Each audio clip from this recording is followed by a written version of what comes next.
우원식 의장과 여야 원내대표가 회동을 갖고 김여사 특검법을 10일에 재의결하기로 했습니다. 본회의를 12월 2일과 4일에도 열기로 했고 헌법재판관 추천 몫에 대해서도 이견을 좁힌 것으로 전해졌습니다. 국민의힘이 AI 3대 강국 도약을 위해 AI 산업지원 특별위원회를 구성했습니다. 이재명 대표의 무죄 선고에 대해서는 사법 리스크가 첩첩산중이라고 강조했습니다. 윤석열 대통령이 김여사 특검법에 대한 세 번째 거부권을 행사했습니다. 더불어민주당은 대통령실 앞에서 규탄 기자회견을 열고 가족 대상 특검을 거부한 건 윤 대통령이 처음이라고 비판했습니다. 파워 인터뷰. 오늘은 국민의힘 김희정 의원과 함께 윤 대통령의 세 번째 김여사 특검법 거부권 행사에 대한 평가와 재의결 향방을 전망해 보겠습니다.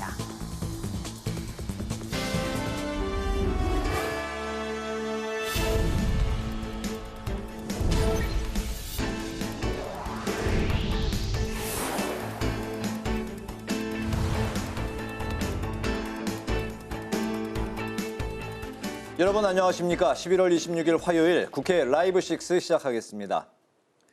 추경호 박찬대 여야 원내대표는 우원식 국회의장 주재로 회동을 갖고 전국 현안에 대해 논의했습니다.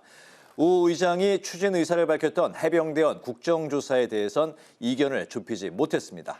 여야는 또 다음 달 의사일정 협의와 함께 헌법재판관 국회 추천 문제 등에 대해서 논의했습니다. 자세한 소식 취재기자 연결해 알아보겠습니다. 김희연 기자 전해주시죠. 네, 우원식 국회의장과 추경호, 박찬대 여야 원내대표는 오후 4시 20분부터 별도의 모두 발언 없이 바로 비공개 회동에 들어갔습니다. 회동은 1시간 조금 넘게 진행이 됐는데요. 여야 원내대표는 우선 해병대원 순직 사건에 대한 국회 국정조사에 대해 합의점을 찾진 못했습니다. 앞서 우원식 국회의장은 국민적 요구에 따라 해병대원 순직 사건에 대한 국회 국정조사를 진행해야 한다며 여야 협조를 거듭 촉구했습니다. 또 이번 정기국회에서 국정조사 계획서 채택을 목표로 내일까지 국정조사 특별위원회 구성을 위한 위원 명단을 제출해달라고 요구했습니다. 추경호 국민의힘 원내대표는 당내 부정적인 기류가 강하고 국정조사 여부에 대해 좀 더 당내 의견을 수렴해 보겠다고 답했습니다. 반면 박찬대 더불어민주당 원내대표는 내일 국정조사 특위 위원 명단을 제출하고 국민의힘의 상황을 좀 더 지켜보겠다고 말했습니다. 여야는 또 다음 달 의사 일정에 대해 합의했습니다. 다음 달 2일과 4일, 10일에 본회의를 열기로 했습니다. 예산안 처리 법정 시한인 2일에는 이창수 중앙지검장을 비롯한 검사 3명에 대한 탄핵 소추안이 보고될 예정입니다. 또 민주당은 다음 달 10일 본회의에서 오늘 대통령이 거부권을 행사한 김건희 여사 특검법에 대한 재표결을 시도할 계획입니다. 이 밖에 한 달째 공백 상태인 헌법재판관 3명에 대한 국회 추천에 대해서는 여야가 상당한 의견 접근을 이루면서 조만간 결과를 발표할 것이라고 밝혔습니다. 지금까지 국회 본관에서 전해드렸습니다. 국민의힘이 AI 산업을 지원하기 위해 특별위원회를 구성하고 금융안전개정 도입을 검토하기로 했습니다. 이재명 대표의 무죄 선고에 대해선 사법 리스크가 여전히 진행 중이라고 강조했습니다. 김지수 기자입니다. 최측근 인사들에 대한 판결이 남아있다며 이재명 대표의 사법 리스크가 아직 끝나지 않았다고 지적한 국민의힘. 28일에는 백현동 로비스트 김인섭에 대한 판결이, 29일에는 대북 송금 사건과 관련한 이화영 전 부지사의 2심 판결이 나온다고 강조했습니다. 특히 민주당의 입장이 판결 결과에 따라 달라지고 있다고 강하게 비판했습니다. 열흘 전 공직선거법 위반, 징역형 판결은 정치 판결, 미친 판결 운운하며 맹비난하더니 본인에게 유리한 판결은 사필 규정이라고 하는 것은 위선적인 태도입니다. 그러면서 법리적 판단은 사법부에 맡기고 금투세 폐지 법안을 조속히 처리하며 가상자산에 대한 과세도 유예해야 한다고 민주당에 거듭 촉구했습니다. 한편 국민의힘은 우리나라를 AI 3대 강국으로 도약시키는 데 집중하겠다며 안철수 의원을 위원장으로 하는 AI 특위를 구성하기로 했습니다. 4조 원 규모의 국가 AI 컴퓨팅 센터를 구축하고 AI 전용 대출 신설, 세액 공제를 추진해 민간 투자도 활성화하겠다고 강조했습니다. 이와 함께 금융시장에 위기가 닥쳤을 때 금융사를 선제 지원할 수 있는 금융안정개정 도입도 검토하고 있다고 밝혔습니다. 혹시 있을지도 모를 뱅크런 대규모 예금 인출 사태로 인해 일부 금융사에 닥칠 수 있는 유동성 위기를 방지하기 위함입니다. 기존의 공적 자금 투입은 채권 발행 등의 절차가 복잡하지만 금융안정개정은 이미 마련된 예금 보험 기금을 활용해 신속하게 지원할 수 있다는 겁니다. 이와 함께 김 정책위의장은 우리나라 반도체 기업의 최고급 인력이 주 52시간 등 각종 규제에 묶여 있다고 주장했습니다. 그러면서 반도체 특별법의 핵심인 주 52시간 예외 조항을 민주당이 반대하고 있다며 여야가 초당적으로 힘을 합쳐야 한다고 강조했습니다. 국회 방송 김지수입니다.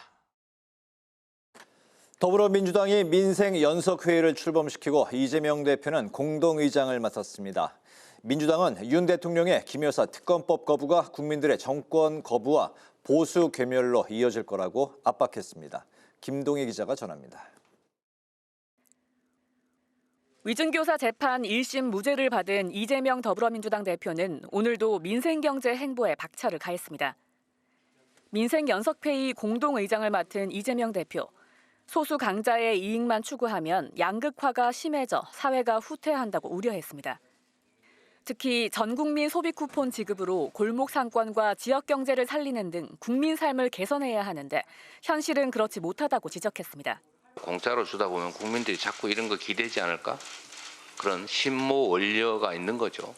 국민을 권력의 주체나 이 나라 주인이 아니라 지배의 대상, 통치의 대상, 객체로 취급하기 때문에 이런 일이 벌어지는 것 같습니다.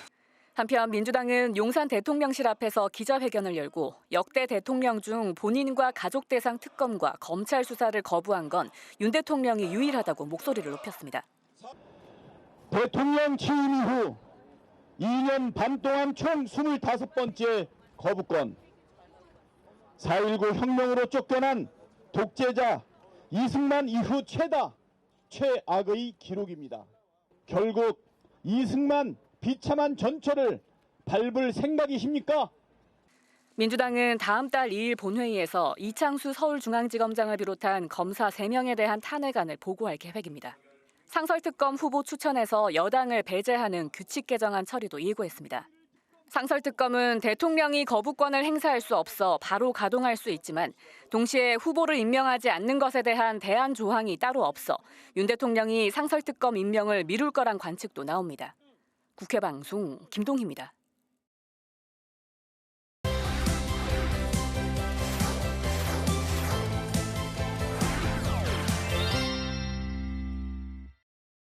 네, 오늘 이슈픽 서완한 객원 기자와 함께 무죄가 나온 어제 이재명 대표 두 번째 1심 선고 이야기부터 나눠보겠습니다.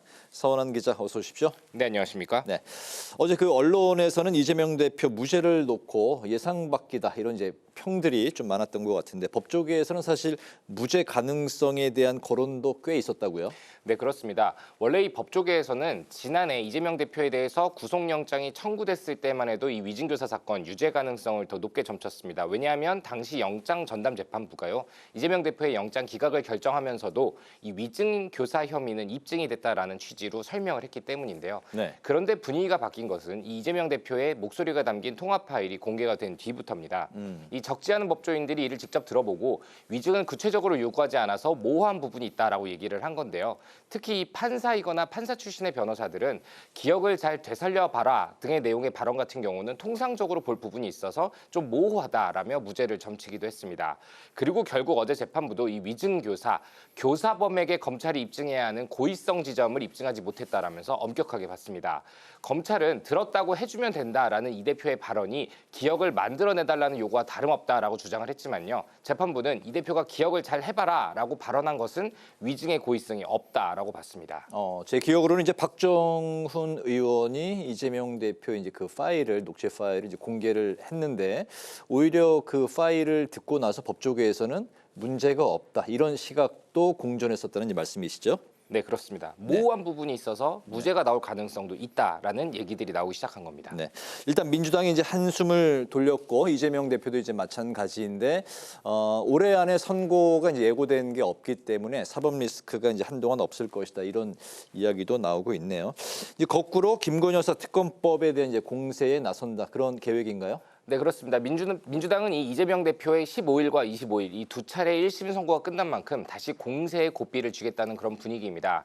앞서서 지난 22일 이 우원식 국회의장이 오는 27일까지 최상병 사건의 국조특위 위원 명단을 제출해달라고 요구한 것에 대해서 환영한다며 명단을 제출하겠다라고 밝혔고요. 아울러서 이 도이치모터스 주가 조작 의혹에 대한 검찰의 불기소 처분과 관련해서 이창수 서울중앙지검장 등 검사 3명에 대한 탄핵소추안도 이 12월 본회의에 보고하고 또 4일 표결에 붙이겠다는 그런 계획입니다. 또 오늘 국무회의에서 김건희 특검법에 대한 거부권이 상정이 됐고 또 대통령이 거부권을 행사했는데요. 이를 10일 이 특검법을 제2표결하기로 했습니다. 다음 달 12월 10일이죠. 네, 그렇습니다. 네. 당초에는 28일 표결이 유력하게 거론이 됐었는데요. 이 최근에 친윤계와 친한계 의원들이 이 게시판 논란으로 내용을 겪고 있는 만큼 민주당에서는 최대한 이탈표를 유도하기 위해서 일정을 늦추자라는 얘기가 나왔고 결국 다음 달 10일로 결정이 됐습니다. 이 밖에도 민주당은 각 상임위에서 민주당 주도하에 기관별 이 특수활동비 등에 대한 검증이나 삭감을 추진한다는 계획입니다. 이제 12월이 오고 있는데 완연한 이 예산 정국이죠. 민주당은 대여 공세를 강화한 한편 예산 정국에서도 주도권을 놓치지 않겠다는 그런 계획입니다. 네네. 이번 본회의에서 여야는 그래도 몇 가지 민생 법안에는 이제 뜻을 같이 한 상태인데 특히 그 예금자 보호 기준을 5천만 원에서 1억 원으로 상향하는 이 법안 이게 뭐 법안 처리가 유력한 상황이라고요. 네, 그렇습니다. 제가 2012년에 처음 기자를 시작하면서 이 5천만 원까지 보호를 받는다는 사실에 5천만 원까지 보호가 되는 건 많이 보호가 된다라고 느꼈지만 네. 그 사이에 몇 차례 금융위기를 겪으면서 왜 뱅크런을 우려하는 사람들이 생기는지를 알게 됐거든요. 이 5천만 원, 지난 2001년에 지정이 됐지만 경제 성장과 물가 상승을 반영하지 못한다는 지적이 꾸준히 나왔었습니다. 네. 그리고 이 금융기관의 예금자 보호 한도를 5천만 원에서 1억 원으로 상향하는 법안이 이 국회 법안 소위를 25일 통과하면서 28일 열리는 본회의에서 처리가 유력한 상황입니다. 미국은 3억 5천만 원 가량, 일본은 9천만 원 가량 보호를 해주는 거에 비해서 5천만 원이 적다라는 지적에 여야가 뜻을 모은 겁니다. 사실 그동안 적지 않은 예금자들은요, 이 현행법에 맞춰서 한도를 고려해 저축은행 여러 곳에 분산 예치하는 경우들이 있었습니다. 특히 리스크가 높은 이 저축은행의 경우 고이자 상품에 예금할 경우 일부러 5천만 원 이하만 넣어두시는 분들도 많았는데요. 네. 하지만 이 여야가 이 예금자 보호법 개정안을 의결하면서 이런 모습들도 달라질 것 같습니다. 다만 제가 말씀드린 것처럼 금리가 높은 저축은행 등 이 제2금융권으로 자금 쏠림 가능성이 있는 만큼 내년 중에 시행은 하되 1년 내에 대통령령으로 정한 시기에 위임하기로 했습니다. 네, 2001년에 5천만 원이었으면 지금 이제 상향 조정할 때가 된 것 같네요. 네, 그렇습니다.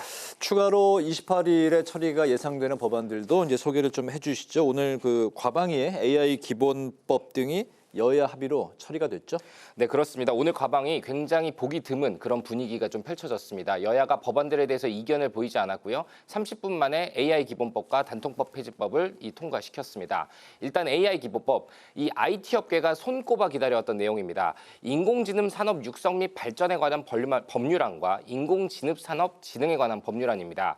이 여야 의원들이 발의한 19건의 법안을 병합한 안인데요. 정부가 이 AI 산업의 건전한 발전을 지원할 근거를 마련하고요. 또 해당 산업의 신뢰를 기반하기 위한 이 기본 사항과 AI 윤리 등을 규정하는 게 주된 내용입니다. 또 이 오픈 AI 등 해외의 이 대형 AI 기업들이 국내에 진출해서 영업을 할 경우에 정부와 소통할 수 있는 국내 대리인을 지정하도록 하고요. 또 AI 기반 영상이나 사진 등 이 생성물에 워터마크를 넣도록 규정해서 범죄에 대한 사전 대응이 가능하도록 한 것이 특징입니다. 네. 이와 함께 AI 기본법의 쌍둥이법으로 불리는 디지털 포용법도 통과가 됐습니다. 이 디지털 포용법, 어르신 등 취약계층의 이용 편의를 높이기 위해서 키오스크 설치나 운영에 있어서 보조 인력을 배치하고 또 음성 안내 등의 조치를 의무화하는 내용이 담겨 있습니다. 그리고 단통법 폐지법도 통과가 됐는데요. 이 박충건 국민의힘 의원과 이 과방의 야당 간사인 김현 민주당 의원의 발의한 안으로 선택 약정 할인 25%를 유지 위해서 이동통신 3사에 대해서 유보신고제를 도입하고요. 또 방통위로 규제 권한을 명확화하는 등의 내용이 담긴 전기통신사업법을 신설하도록 한 내용이 담겨 있습니다. 네. 여야가 이 예금자 보호법과 AI 기본법 등에 대해서 원만하게 합의를 하면서 이 법안들 모두 28일 예고된 국회 본회의에서 무난하게 통과될 것이다라는 전망이 나오고 있는 그런 상황입니다. 네, 이슈픽 오늘 여기까지 듣도록 하겠습니다. 서완한 개건 기자와 함께했습니다. 오늘 말씀 잘 들었습니다. 고맙습니다.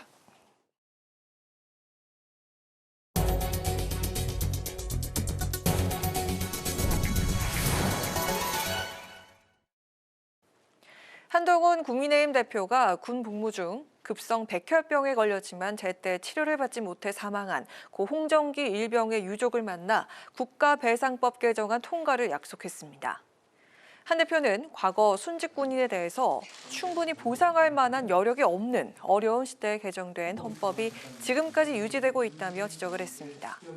한 대표는 헌법을 개정하지 않아도 국가배상법을 개정하면 유족의 위자료 청구권이 인정되기 때문에 군인 순직자들의 억울함을 조금이나마 덜어줄 수 있을 것이라고 설명했습니다.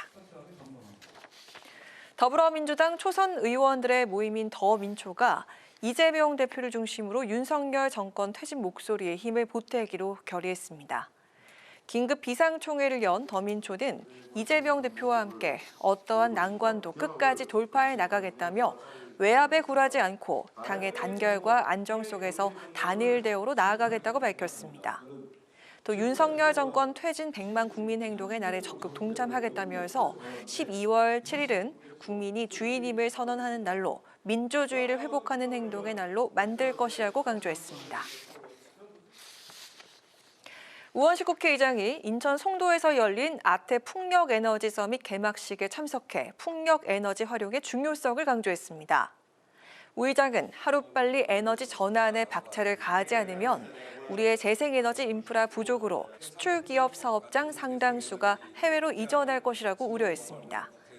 우 의장은 좁은 면적에서 대규모 전력 생산이 가능한 풍력에너지 활용에 많은 기대를 가지고 있다면서 해상 풍력 산업의 보급, 촉진을 위해 국회가 힘을 보태겠다고 밝혔습니다.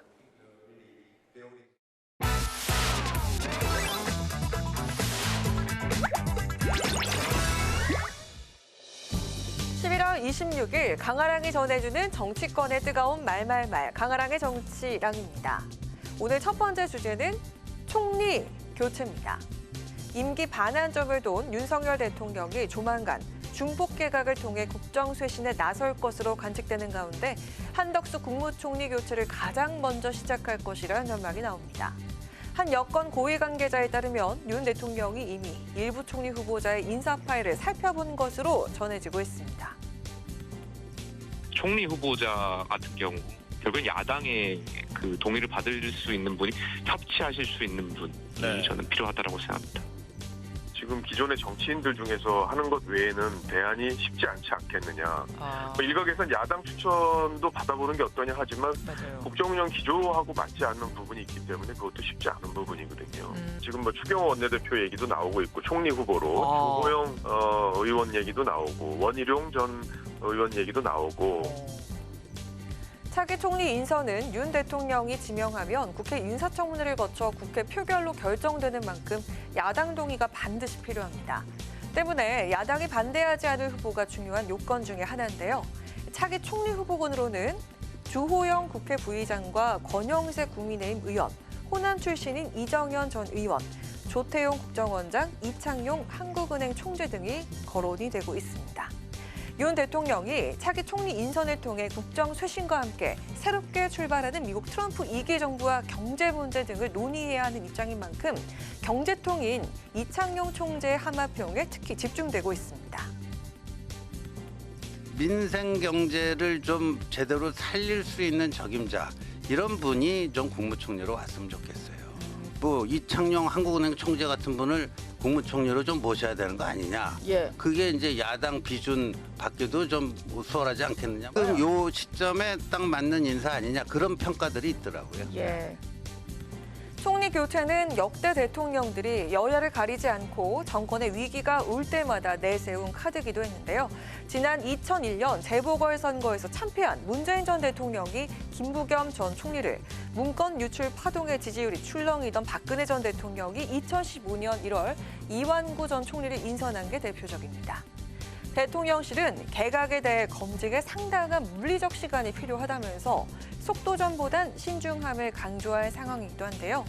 여소야대 국면에서 국회 총리 인준 장벽이 높다는 점, 그리고 이재명 대표의 위증교사 1심 무죄 판결로 동력을 얻은 야당의 공세가 더 거세지고 있다는 점 등 쉽지 않은 인선 과정이 예상되는 가운데 가장 먼저 단행될 총리 교체의 귀추가 주목됩니다.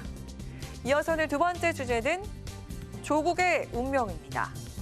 조국혁신당 조국 대표의 대법원 최종 선고가 다음 달 12일로 결정된 가운데 이재명 대표에 이어 또 한 명의 야당 대표 앞에 놓인 사법 리스크에 이목이 쏠리고 있습니다. 자녀 입시 비리와 청와대 감찰 무마 등 혐의로 지난 1, 2심에서 실형 선고를 받은 바가 있는데요. 검찰의 기소 5년 만에 드디어 결론이 나게 된 겁니다. 2019년 이후 지금까지 항상 칼날 위에 서서 살았습니다. 재판은 재판이고 정치는 정치입니다. 12월 12일 이전에도 12월 12일 이후에도 조국혁신당의 활동은 변함이 없을 것입니다. 대법원이 만약 징역 2년을 선고한 2심의 판단을 확정하면 조 대표는 구속돼서 수감 생활을 하게 되고 공직선거법에 따라 의원직을 잃게 되며 선거권이 제한돼 다음 대선에도 나갈 수가 없습니다. 대법원이 해당 사건을 파기환송해야만 정치 생명을 연장할 수가 있는 건데요. 파기환송의 가능성이 매우 높다라고 보는데요. 꼼꼼하게 플랜 B에 대해서도 저희들은 대비책을 가지고 있고요.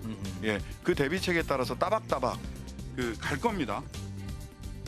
조국혁신당은 최악의 상황에 대비해서 지난 7월 당원을 개정해서 당대표 거리 시 최고위원 경선 최다 득표자가 당대표직을 맡도록 했습니다. 조 대표 유죄가 확정된다면 대표직은 김선민 최고위원이 이어받게 됩니다. 조국 대표의 거리 상황이 현실이 될지도 모를 위기 속에서 이른바 조국 없는 조국혁신당의 미래에 대한 우려가 더해지는데요.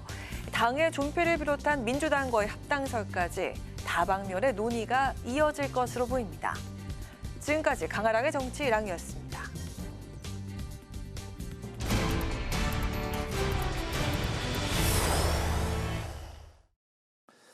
오늘 윤 대통령이 세 번째 김 여사 특검법에 대한 거부권을 행사한 가운데 더불어민주당이 대통령실 앞에서 거부권 규탄 긴급 기자회견을 여는 등 공세 수위를 끌어올리고 있습니다.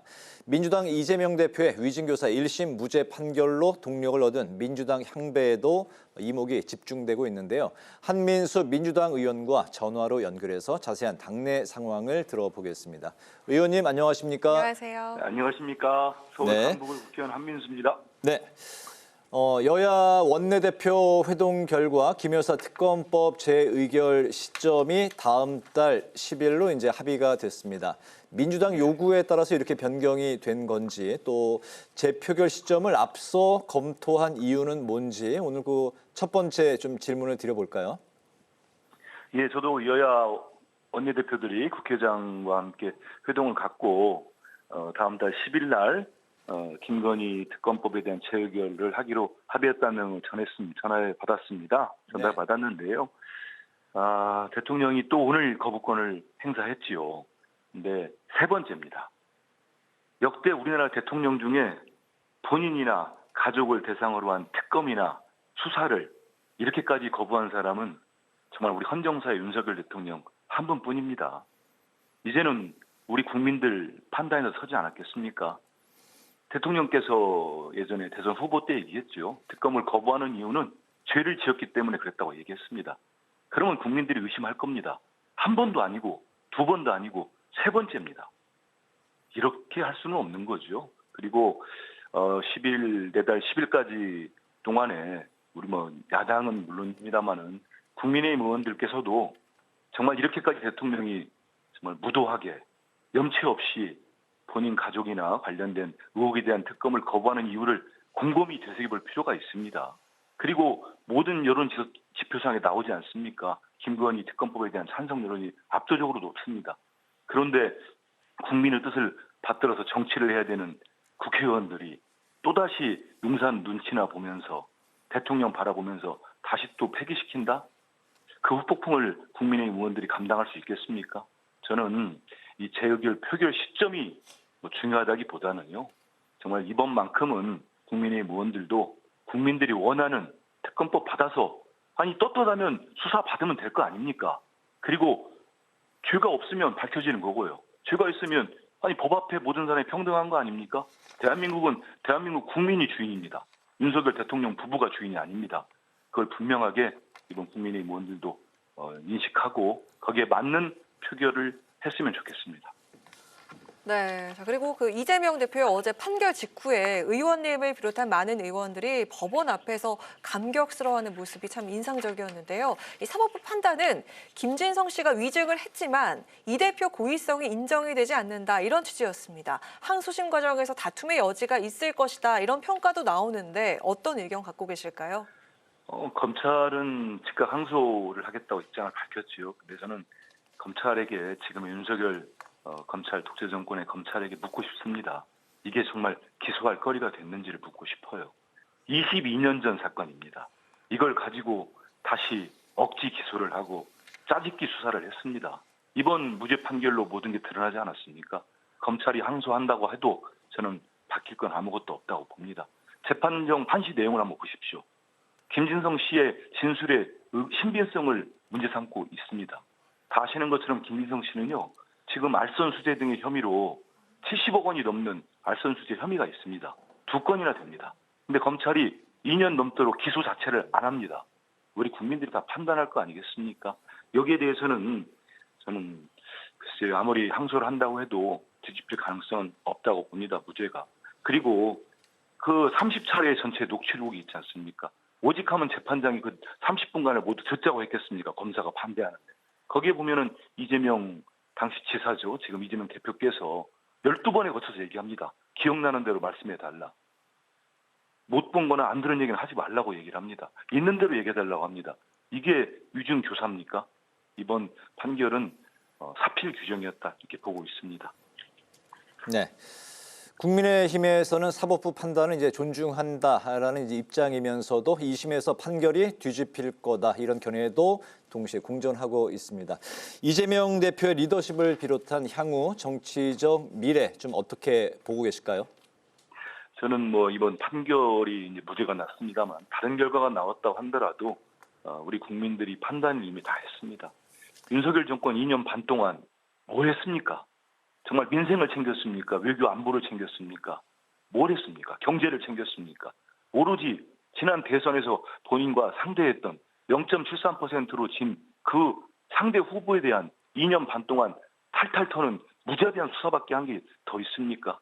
이 또한 대선 경쟁 후보에 대해서 이렇게 수사한 대통령은 우리 헌정사에 아무도 없습니다. 87년 이후에.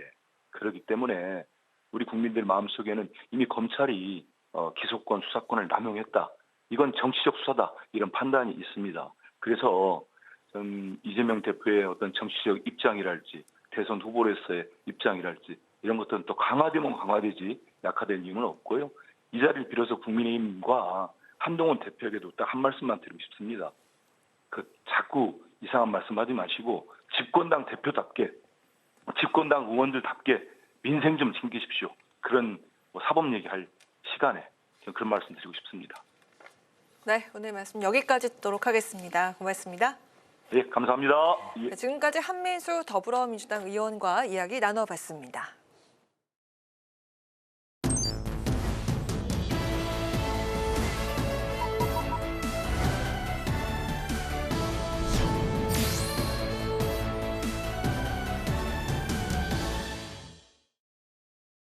네, 3선 국회의원으로 국토부와 각종 언론 인터뷰를 통해서 활약하고 계신 분인데요. 존재감 있고 가성비 좋은 국회의원이 되겠다는 각오로 22대 국회에서 바쁜 나날을 보내고 계신 국민의힘 김희정 의원과 함께 정치권 소식 살펴보겠습니다. 의원님 반갑습니다. 네, 반갑습니다. 네, 지금 몸이 좀 편찮으신데 최근에 좀 부상을 당하셨어요. 그런데도 저희하고 이제 또 출연 약속을 지켜주셔서 대단히 좀 송구하면서도 감사드립니다. 네, 방송으로 보는 분들은 어디가 아픈지 모를 텐데. 휠체어 타고 오셨어요. 예. 네, 지역구 활동하다가 좀 마음이 앞서다 보니 네. 발을 헛디뎌가지고 네. 그랬는데 한 분이라도 더 뵙고 싶은 마음에 이렇게 발을 헛디뎠는데요. 네, 감사합니다. 말로 그 말씀하시는 데는 생각합니다. 지장은 없으신 거죠? 아, 그럼요. 모든 일정 똑같이 수행하고 있습니다. 네, 알겠습니다. 의원님께서 이제 그 정계에 국회의원 생활을 하신 지가 20년이 되셨더라고요. 네. 2004년에 처음 이제 들어오셨고 네. 17대, 19대, 이번에 네. 22대. 네. 예. 3선째이신데 오늘 그 윤석열 대통령이 세 번째 김건희 여사 특검법에 대한 거부권을 행사를 했습니다. 네. 민주당이 이제 여당 이탈표를 최대한 이끌기 위해서 재의결 시점을 좀 고민하고 있었다라는 소식도 전해지면서 조금 전에 여야 합의로 네. 재의결 시점을 당초 이제 28일에서 다음 달 12월 10일로 네, 여야 맞습니다. 합의를 정했다는 소식도 함께 네. 전해졌는데요. 국민의힘은 이제 재의결에 대해서 좀 어떤 대비책을 갖고 있을까요? 일단 민주당이 이제 본회의에 부의되는 날짜를 바꿔서까지 이렇게 좀 분열을 획책하려고 하는 것 같아요. 그런데 한 번 당론으로 정해진 것은 끝까지 당론이라는 말씀 드리고 싶고요. 네. 또 뭔가 변한 내용이 있으면 그 제의 요구 때 저희가 표를 바꿀 수 있겠지만 변한 게 없습니다. 변한 게 없다는 게 무슨 말이냐면 위헌 부분이 있기 때문에 대통령께서는 제의 요구를 하는 게 의무사항이거든요. 어떻게 보면 위헌 소지가 있는데도 불구하고 재가를 하면 안 됩니다. 그렇기 때문에 당에서 오히려 위헌 소지가 있기 때문에 제의 요구해달라라고 요청을 했고 거기에 따라서 오늘 국무회의에서 이제 제의 요구 표명을 했습니다. 그렇기 때문에 날짜가 어떻게 되느냐에 따라서 저희 입장이 바뀌진 않습니다. 법의 내용이 바뀌어야지 입장이 바뀌는 거죠. 그래서 그 일반법이 있고 특별법이 있지 않습니까? 네. 예, 보면은 짜장면도 왜 일반 짜장면이 있고 곱빼기 짜장면이 있지 않습니까? 근데 곱빼기가 일반되면 안 되잖아요. 그죠? 그런 것처럼 일반적인 검사가 할 수 있는 일을 충분히 하고 거기서 또 부족한 거는 공직자의 경우는 공수처를 통해서 또 수사를 하고 또 부족하면은 말 그대로 특별 검사 제도를 그 다음 단계를 밟아서 하면 되는 거고요. 네. 또 위헌 소지가 있다라는 부분은 뭐냐면 특별 검사를 임명하는 데 있어서 정치적으로 중립성을 당보하고 있어야 된다는 건데 네. 지금은 계속해서 특별 검사를 민주당이 임명하겠다라는 의도를 명확하게 하지 않았습니까? 그러면 오히려 중립성을 벗어나기 때문에 수사의 공정성을 담보할 수 없습니다. 그래서 그런 위헌 요소를 이렇게 고쳐서라도 내면 네. 우리가 좀 다시 보는 신용이라도 할 텐데 전혀 그렇게 없이 위헌적인 거 그러니까 21대 때도 사실 부결이 됐고 22대 때도 부결이 됐다는 말씀을 드립니다. 네네. 네. 예. 그리고 어제 그 정진석 비서실장이 여당 의원 40여 명과 오찬 회동을 했는데 이 자리에 네. 우리 의원님께서도 함께 하셨습니다. 네. 좀 화합하는 그런 분위기를 위해서 독려하기 위해서 좀 마련된 자리인 것 같은데요. 어제 네. 분위기는 좀 어땠고 어떤 이야기가 오갔는지 저희한테 좀 알려주실 수 있을까요? 네, 앞서 제가 말씀드린 것 중에 네. 이제 제2요구권 관련돼서 민주당 의원님이 말씀하신 게 있으니까 한마디만 덧붙이겠습니다. 네, 앞서 전화 연결해서. 네.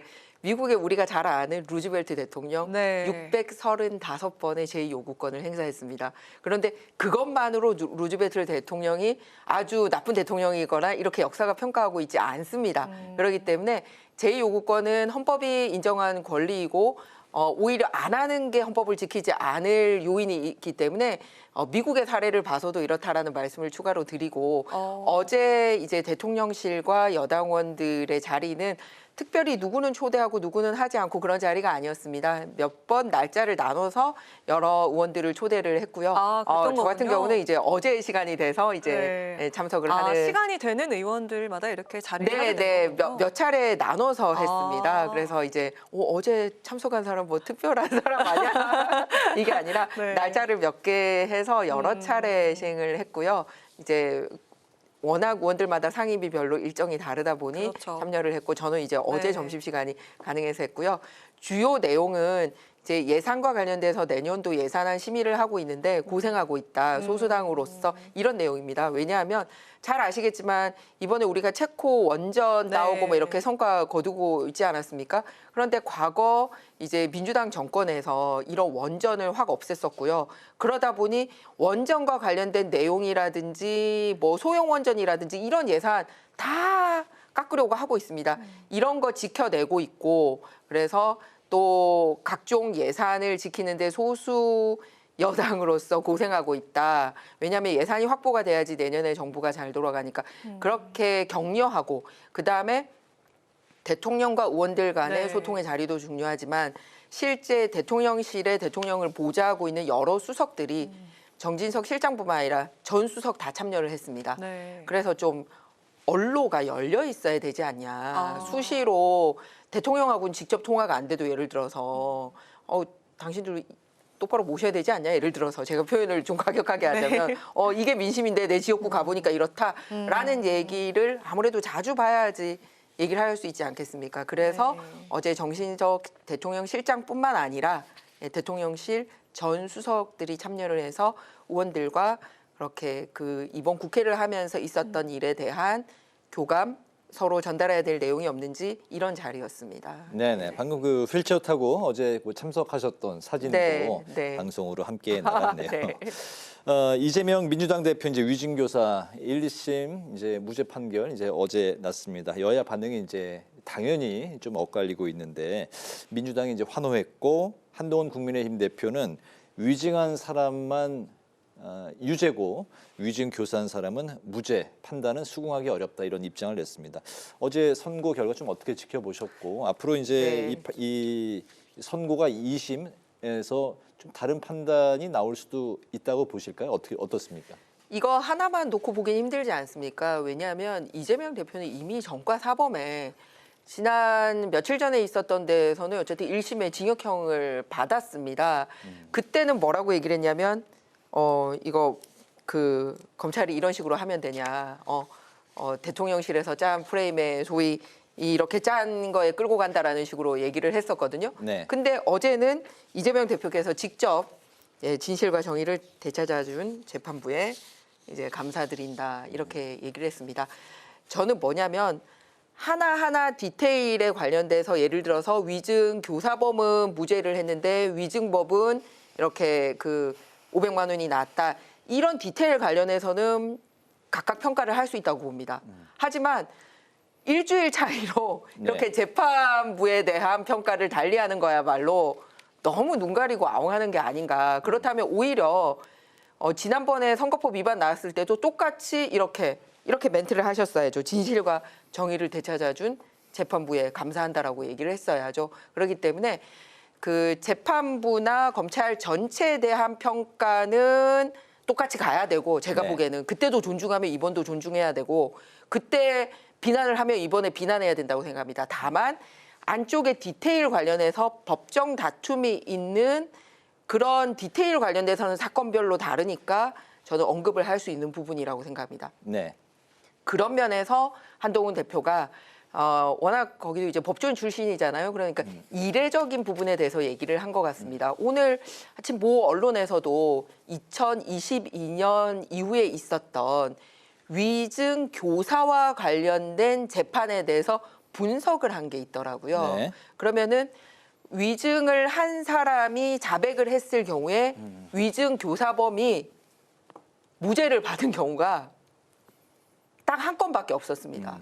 그런데 그 한 건도 위증을 한 사람의 위증 자체가 믿을 수 없었기 때문에 이제 그런 일이 있어요. 그러니까 대한민국 사상 위증 교사범과 위증범이 동시에 처벌받는데 이런 사례는 유일한 건이라는 거죠. 재판부는 어제 이제 판단이 위증 교사를 인정하지 않고 자기 방어권이다 이렇게 이제 해석을 한 것 같습니다. 아니요. 그러니까 제 얘기는 뭐냐면 위증범이 있고 위증 교사범이 있잖아요. 그러니까 위증 교사라는 거는 맞지만 방어 차원에서 할 수 있을 정도의 위증 교사였지 이제 고의성이 없었다라고 얘기를 한 거지 위증 자체를 해달라고 부탁한 거 자체가 인정되지 않은 건 아니에요. 부탁을 한 거는 인정이 됐지만 고의성 부분에서 이제 없었다라는 것과 충분히 그 정도는 자기 살기 위해서 할 수 있는 거 아니냐라는 부분인 거거든요. 그런데 말씀드렸듯이 그동안 이런 재판이 대한민국 사상 처음 있는 재판이 아니라는 거예요. 위증을 교사한 사람과 위증을 받은 사람이 동시에 재판을 받았을 때 이런 식의 결과를 나온 거는 데이터베이스에 처음 있는 일인이 법조인으로서 이런 경우가 나오기도 해라는 문제 제기는 충분히 할 수 있을 것 같습니다. 2심에서 판결이 뒤집어질 수도 있다고 그렇죠. 보시는 만약에 거죠? 이런 부분에 알겠습니다. 대해서는 해석이 달라지면 왜냐하면 위증 자체가 인정이 안 된 게 아니라 위증한 거 맞아. 그거 당신 나쁜 사람이야. 그렇게 얘기를 했거든요. 그리고 또 놓친 부분이 있는 것 같은데 뭐냐면 그 위증을 한 김 씨가 백현동 사업가입니다. 그러니까 갑을 관계라는 거죠. 위증 교사를 한 사람과 위증을 하도록 소위 거짓말을 획책 받은 사람 간에 그래 그런 관계까지 다 고려를 해야 되지 않나. 그게 아니면 뭐하러 위증을 하죠? 뭐하러 자기 500만 원이나 뻔히 그 유죄 나올 걸 알면서까지 누가 아무 이해관계도 없으면서 나만 덤태기 써야지 하는 사람이 대한민국에 있을까요? 형제자매도 그러기 쉽지 않을 것 같아요. 네네. 그러니까 네. 그런 문제 제기를 한 것 같습니다. 네네. 네, 이런 맥락에서 추경호 원내대표가 앞으로 이재명 대표 사법 리스크는 첩첩산중이다 이런 말도 했고요. 그리고 이번 주에 그 이 대표 측근들의 또 재판 그 결과 선고가 또 예정이 돼 있습니다. 앞으로 그 국면을 좀 어떻게 전망을 하시는지 전체적으로 좀 들어보도록 하겠습니다. 말씀드렸듯이 이미 재판이 5건이 진행이 중이고 이제 2건이 1심이 난 상황입니다. 정치권이나 국민들이 바라는 건 뭐냐면요. 왜 이렇게 다른 사람 대비 재판이 자꾸 지연이 되느냐의 문제입니다. 선거법만 하더라도 633 원칙이 있거든요. 1심은 6개월 만에 끝내야 되고 2심은 3개월 만에 끝내야 되고 또 대법원 판결까지 다시 3개월 안에 끝내야 돼서 633인데 세상에 1심이 이미 이런 식으로 세월이 다 지나가 버렸잖아요. 우리가 대표적으로 본 사례가 있습니다. 윤미향 전 의원이요. 네. 의원직 상실형 받았거든요. 네. 그런데 그분은 이미 4년 의원 생활 다 했습니다. 네. 그러면서 세비 다 받고요. 정말 재판 질질 끌면서 이렇게 했거든요. 그런 사태가 더 이상은 일어나지 않아야 되기 때문에 빠른 재판이 필요한 겁니다. 그럼 재판 지연을 누가 했느냐? 끊임없이 새로운 증인을 데리고 오고 또 뭐 단식한다고 해서 그랬고 또 병원에 갈 일 생겨서 그렇고 또 뭐 의정 활동한다고 하면서 사실 매일 재판을 해도 모자랄 판에 국회의원과 당대표 직위라는 거를 충분히 활용을 하면서 재판 지연이 되고 있지 않습니까? 그러니까 그게 결코 국민들에게 도움이 안 된다라는 거죠. 이 경우는 오히려 나 그냥 재판에 올인할 테니까 대표직 놓고 빨리빨리 결론 내리는 게 당사자한테도 도움되고 국민들한테도 도움이 되지 않을까요? 어쨌든 앞으로도 그 1심 판결 난 거 2건 이외에도 나머지 재판이 3건이나 더 있습니다. 솔직히 얘기해서 재판 가지 않더라도 구설에만 올라도 의원들이 상당히 위축되고 정치활동하기 힘들고 크게 도의적인 책임을 지고 막 이런 분위기거든요. 네. 언론에 뭐 한번 이렇게 나쁜 걸로 나기만 해도 그렇게만 해도 사실 윤리위원회 해부되고 하는 마당에 이렇게 재판을 막 5건씩이나 하면서도 모든 권리를 유지하고 있는 게 과연 대한민국 이 정치권의 좋은 사인인가 하는 그런 의문이 있습니다. 네네. 민주당 일각에서 이제 이런 가운데 공직선거법 개정을 이제 추진하고 있는데 예를 들면 이제 그 이 대표가 징역 1년형을 받은 허위 사실 공표죄 조항을 이제 삭제하고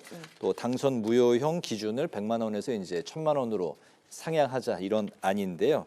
이게 선거법 개정이 이제 이게 확정이 될 가능성에 대해서 이제 어떻게 보시는지 그리고 남은 이 대표 재판에 또 영향을 줄지 좀 어떻게 전망하십니까? 일단 민주당이 다수니까 저희가 제의요구하지 않는 이상은 또 대통령이 제의요구하지 않는 이상은 법 통과시키는 거는 본인들 시간 문제지 않습니까? 그런데 정말 부끄러운 일이죠. 왜냐하면 선거법에 적용을 받는 거는 가장 먼저 적용을 받는 거는 선출직에 나오는 사람들이지 않습니까? 그럼 일단 본인들을 위한 법이란 말이에요. 그러면은 그거를 더 강화해서 이제 이런 거는 우리가 더 조심해야 되겠다고 그런 법안이 나와도 환영받을까 말까 한 마당에 어머 세상에 100만 원에서 1000만 원으로 상향하자라는 것 내놓고 법 어깁시다라고 선언하는 거잖아요. 그런데다가 유권자들의 판단을 할 때 가장 중요한 부분이 뭡니까? 아니 거짓말 해가지고 무슨 김대엽 같은 거짓말쟁이도 우리가 당해본 적도 있고 뭐 여러 가지 사실을 보지 않았습니까? 그런데 이미 선거가 끝난 상황에서 아유 우리가 거짓말 때문에 저 사람 잘못 뽑았구나라는 거를 방지하기 위해서 만든 게 사실 허위사실 공포죄잖아요. 굉장히 중대한 네. 법안입니다. 평상시에 사인과의 관계에 있어서도 그 거짓말로 속이면 안 되고요. 그리고 이 거짓말 문제가 얼마나 심각하냐면 선거법만 보지 않더라도 대한민국에서 지금 폭행보다 더 1등으로 올라온 게 사기거든요.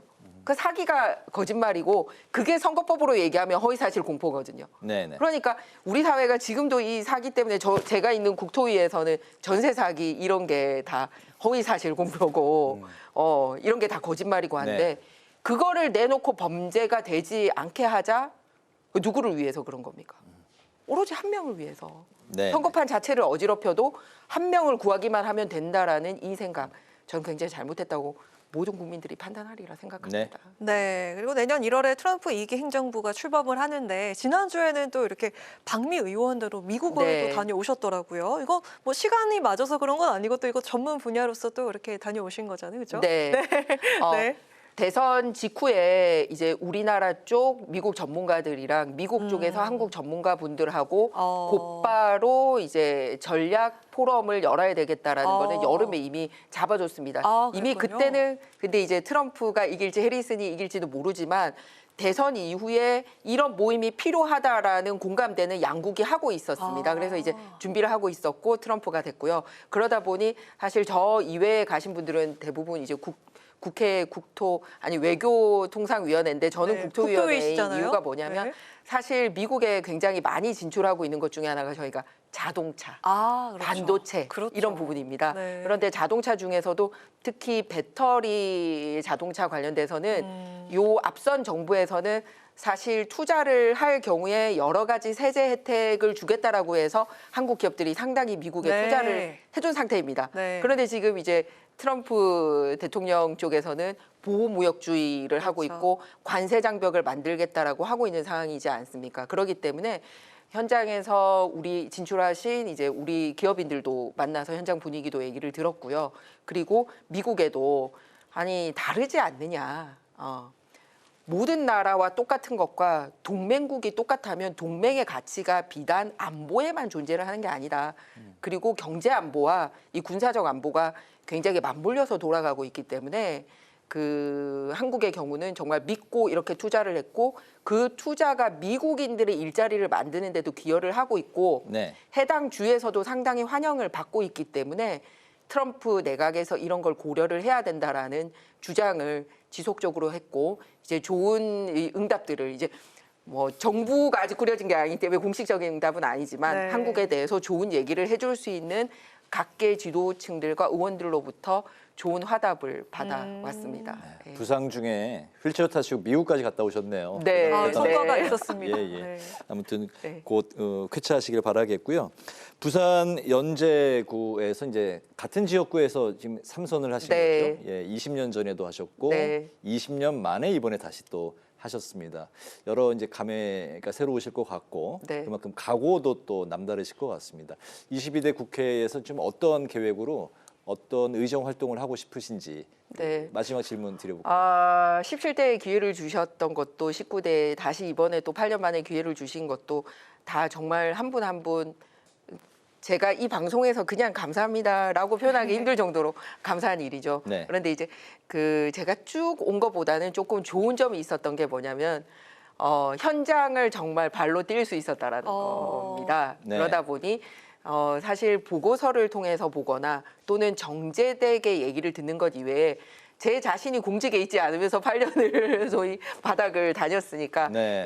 거기서 많은 얘기를 들을 수 있었던 거고요. 그래서 제가 이번에도 국정감사에서 여러 언론이나 시민단체로부터 이제 상을 탔는데 저에 대해서는 발품 팔아 뭐 한 땀 한 땀 뭐 이런 이제 그 코멘트가 붙었더라고요. 그래서 현장형이라는 말씀을 드리고 싶고요. 그래서 이번에 예를 들면은 그 저희 부산에서 전세 사기는 다른 지역 전세 사기하고 조금 더 다르게 억울한 전세 사기가 있었습니다. 네. 예, 그런 것도 이제 현장의 목소리 덕분에 이번에 국감에서 해결을 할 수 있었는데요. 소개를 하자면 이제 허그에 주택보증기금에 네. 이렇게 보증기금 들어 있으니까 혹시 문제 생겨도 내가 이제 국가로부터 이렇게 돈을 돌려받을 수 있을 거야. 이런 믿음이 있어서 그렇죠. 있는데 네. 세상에 전세 사기범들이 이 보증 들 때도 서류를 거짓말로 해서 이게 취소가 된 거예요. 근데 이미 나는 들어와서 살고 있고 전세금을 받아서 나가야 되는데 그걸 못 받게 생긴 세대가 99세대나 있는 거예요. 젊은이들이. 네. 그래서 일반 전세 사기 특별법하고는 또 상황이 조금 다른데 이 부분이 현행 법으로는 바로 구제가 안 되는 부분이 있더라고요. 그래서 법 개정안을 냈고 여야 의원님들 많은 분들이 우선적으로 이번 정기국회 때 통과해 주시기로 이렇게 지금 그 동의를 해준 상태입니다. 그러면은 조금 이미 저 마음의 상처도 크고 여러 가지 손실도 있었지만 이런 분들 구제해 줄 수 있는 길도 열리고요. 그래서 국토교통위원회에 와 보니까 이게 직접 우리 삶에 연관되는 부분들이 있더라고요. 또 하나는 그 요즘에는 다 카카오 택시 같은 거. 네. 그러니까 길거리에서 어른들이 오히려 이렇게 택시 잡기 어려우시죠. 네, 그리고 모바일에 익숙하지 않은 환자나 이런 분들 있는데 이번에 그 카카오 택시 대표님이랑 그다음에 CU 대표님 양쪽에 잘 협의를 해서 편의점에서 꼭 물건 사지 않아도 그 카카오 택시 불러주는 소위 거점 역할을 해주도록 양 대표가 MOU 체결하는데 제가 가운데서 또 중재를 좀 했습니다. 그래서 교통 약자를 위한 이런 일 같은 거 할 수 있어서 말 그대로 먹고 사는 문제를 하는 상임이라 좀 보람을 느끼고 있습니다. 네, 현장형으로 약자들을 위해서 또 대변하는 22대 의정 활동 계획까지 들어봤습니다. 파워 인터뷰 오늘은 국민의힘 김희정 의원을 모시고 김건희 여사 특검법 공방과 전국 현안에 대한 말씀을 두루 들어봤습니다. 오늘 말씀 잘 들었습니다. 잘 들었습니다. 쾌차하시고요. 다음에 또 뵙겠습니다. 네, 고맙습니다. 편안한 저녁 되세요. 감사합니다. 네, 오늘 국회 라이브 6 여기까지입니다. 시청해주신 여러분 고맙습니다.